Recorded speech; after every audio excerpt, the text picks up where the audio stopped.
translating in graduate school or something like that. Like they're very like graduate student-y notes about like, do you really need a 3-sentence line that describes what an otaku is, and like breaks it down into like an archaic, second person address and then continues it on the next page. Like this is like an egregious abuse, so maybe that's like another way of thinking about the hopefulness of it, right? So that it becomes precious and then it becomes too much.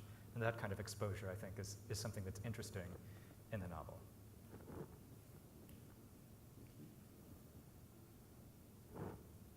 Yes. So I have a question for Professor Miyao about, my question is, to what extent the influence of Japanism or Japanese culture was essential or fundamental to the formal decisions of filmmakers in the Lumiere company? Because I found the similarities between the ukiyo-e composition and the visual images from the moving Eiffel Tower, elevating Eiffel Tower was very interesting. But I think usually film scholars apply the modernity thesis to explain the composition or capturing the rising modernity in the late 19th century. So I just wondered do you have any other textual sources connecting the ukiyo-e aesthetics or the ukiyo-e composition to that kind of visual image, or do you have any other visual evidences showing the influence of the Japanese composition? Also, I also wondered so if the influence of Japanism or influence of Japanese culture was so fundamental to filmmakers at Lumiere company, I just imagined why the two cinematographers from the Lumiere company in Japan didn't shoot the Japanese object imitating the composition of ukiyo-e. So if you were if I were filmmakers working for the Lumiere company, and if we are fully influenced by Japanism and we would like to capture the exotism in Japan, I would have imitated the aesthetics of Katsushika Hokusai or any other ukiyo-e paintings to fully capture the exotism. So I just wondered that. Yeah, that's a very, very good question. And the first question,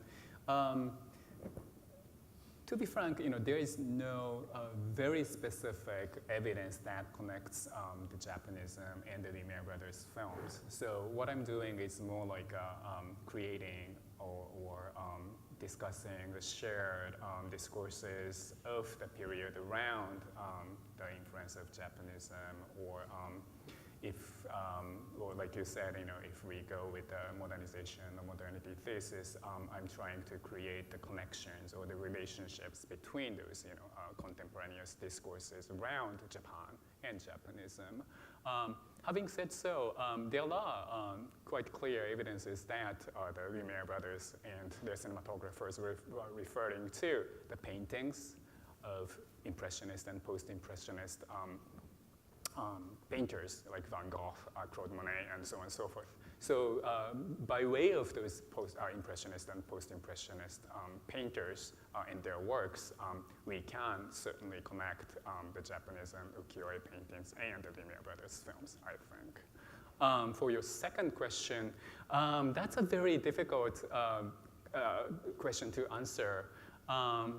Because in the case of Shibata, I think there are very complicated psychological issues around his work. He was mainly working for Mitsukoshi and then Konica, so he was familiar with commercial photography, both in Japan and maybe for export. He might have some intuitive thoughts around how to subscribe to the multiple expectations for different audiences. So in some works that he does, he emphasized more exoticism.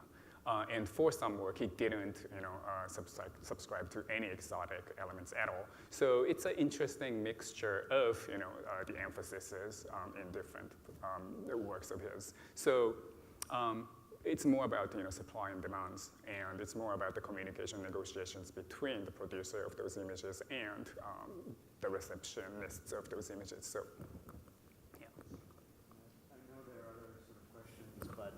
now time for lunch, so I hope you can continue the discussion over a meal. Please join me in thanking our morning panelists.